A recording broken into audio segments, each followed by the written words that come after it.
Manila Busway Project. 909 million pesos ang binudget dyan.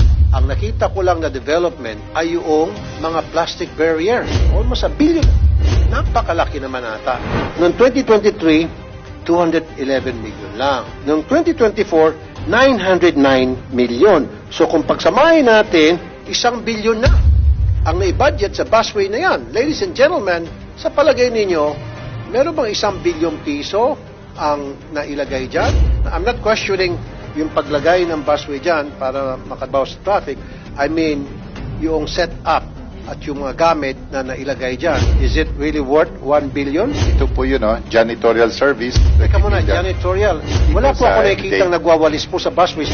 Bakit po magwawalis sa busway itong mga janitors? Daanan po ng mga bus yan. So masasagasaan sila. Your Honor, tama po kayo.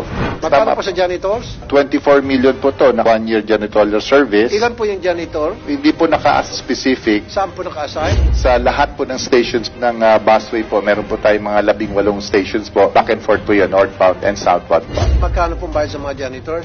Minimum wage po sila doon, Your Honor. Okay, give me a list of that. I will, Your Honor po. Magkakaroon po kami ng supposedly for 2025, pero syempre po, dahil sa na-raise niyo po yung issue, we would like on our part sa DOTR to double-check exacto what was implemented.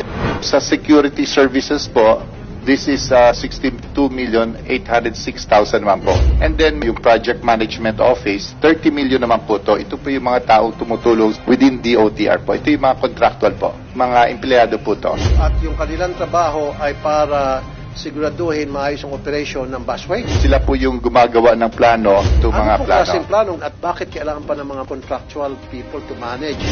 Basically po, ito po yung mga tao natin sa opisina that will be making the study po ditong sa mga projects like yung roof structure. May mga engineer din po tayo dito sa ating DOTR. Sorry sir, binubusisig ko lang. Ha? Okay lang po, Your Honor. The last centavo.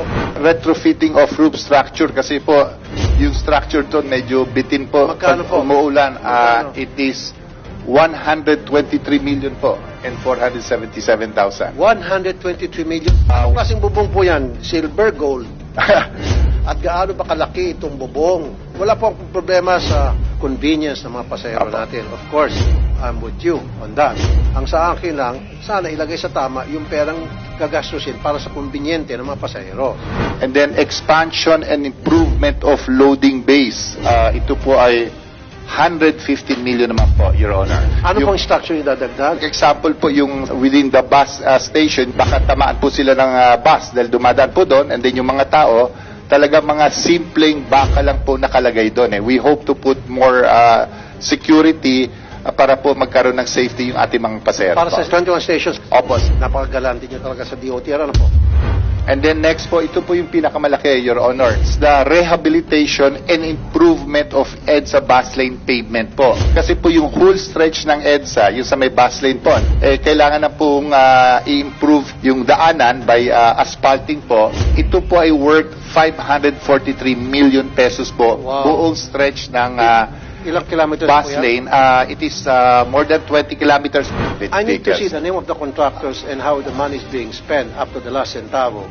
Yeah. If Kasi I- questionable po para sa akin. I don't know, siguro dahil I'm just an ordinary person, hindi po ako engineer, hindi po ako architect, hindi po ako contractor, pero hearing this huge amount, so every year kailangan nyo na maintenance by the billions, so nakakapagtaka. yung sinabi ko pong almost 543 million na rehabilitation ng bus lane, hindi pa po namin officially na-report kay Secretary, hindi po namin gagamitin na dahil na-budget na po pala yan ng DPWH. Kaya nga Dito po kasi di ba national highway yan, dapat DPWH ang gagastos dyan. Sana bago kayo nag-request para sa rehabilitation ng kalsada sa busway, nagkonsulta muna kayo sa DPWH kasi kung hindi, magkakadoble-doble.